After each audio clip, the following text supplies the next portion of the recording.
Good evening, I'm David Kramer at the National Weather Service with Alaska statewide weather. Starting off for the remainder of today, we do want to highlight that we are having some warmer temperatures later in this week, and that is going to aid in breakup for the upper Kuskokwim as well as the upper Yukon. 40 Mile has already broken up, and we are going to start flying out people to get eyes on the rivers starting tomorrow. For today, we do have a front moving through the southeastern portion of the Bering Sea, bringing a mixed precipitation type to southwest Alaska, as well as rain through much of the Aleutians, Alaska Peninsula, and Kodiak Island.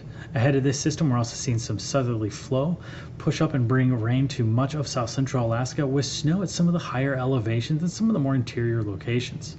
High pressure, however, is blocking southeast Alaska and keeping the area fairly dry, considering how much rain is farther to the west. As we move into tonight, we are going to continue to see high pressure out over southeast Alaska, albeit it is moving more to the east.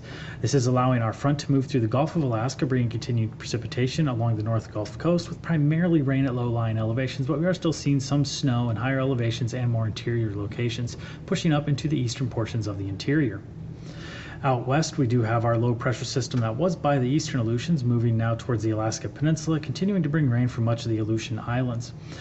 Colder air in the Bering going to bring a mix of rain and snow to the Pribilof Islands, and another system is coming in from the west. On Tuesday, that system moved by the western Aleutian Islands, bringing primarily rain to the western and central Aleutians. Our other low will have dropped farther to the south, but continuing to bring enough southerly flow throughout the Gulf of Alaska to bring rain through much of the Alaska Peninsula, Kodiak Island, south central Alaska, and starting to make its way into the northern portions of the Panhandle.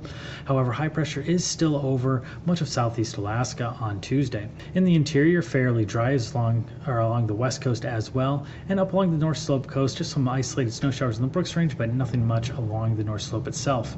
On Wednesday, some fog is going to return in the morning hours for the north slope, extending down to the Seward Peninsula area. Much of the rest of the interior going to be fairly dry.